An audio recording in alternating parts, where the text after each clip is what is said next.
Good morning, everyone. Happy Sunday. Have a blessed one. Kagigising ko lang actually.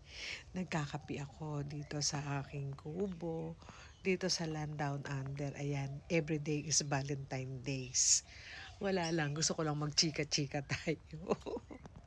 Ayan, habang tayo'y nagre-reminisce dito sa ating garden. O, di ba?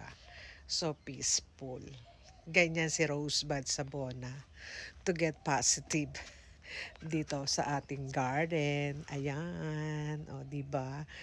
Nakapagsampay na ako. Alam nyo, early birds ako eh.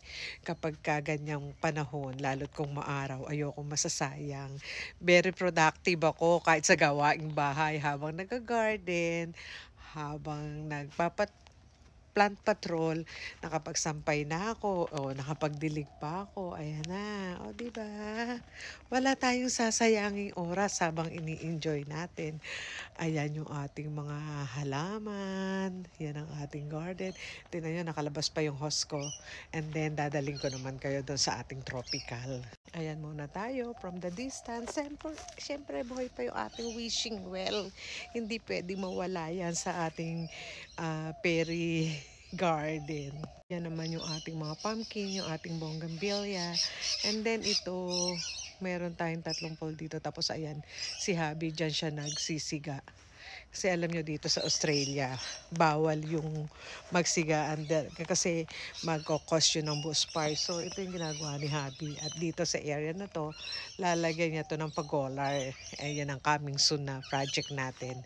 And ayan na po yung outcome ng ating garden. Yung ating pumpkin. Ayan. Meron din tayong malunggay dyan. O, di ba nakabuhay si Habi? Ayan. And then, of course, dito na tayo sa ating tropical garden. Nandito yung mga houseplant natin na mga nagtatrive na. O, Jams, may papakita kasi nakabuhay ako, di ba? Ang hirap-hirap nitong buhayin dito eh. Pero yan, nagmamaganda na siya.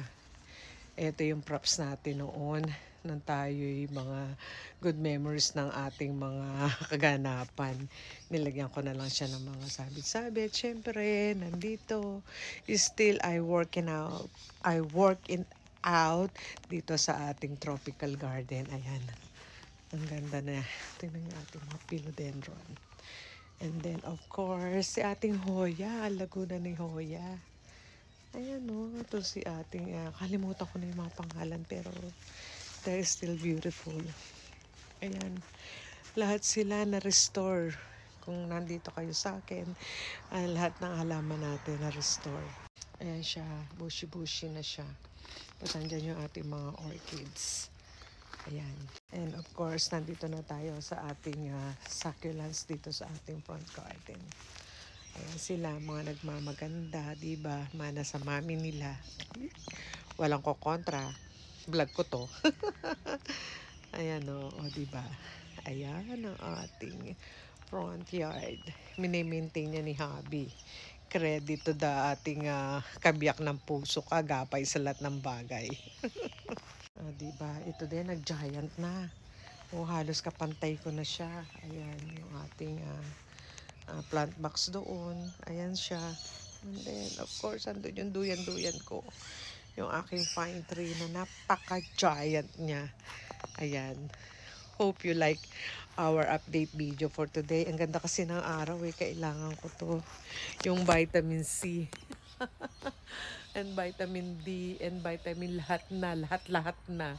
Opo ng sunrise. Have a good, blessed Sunday, everyone. And talk to you soon. Bye.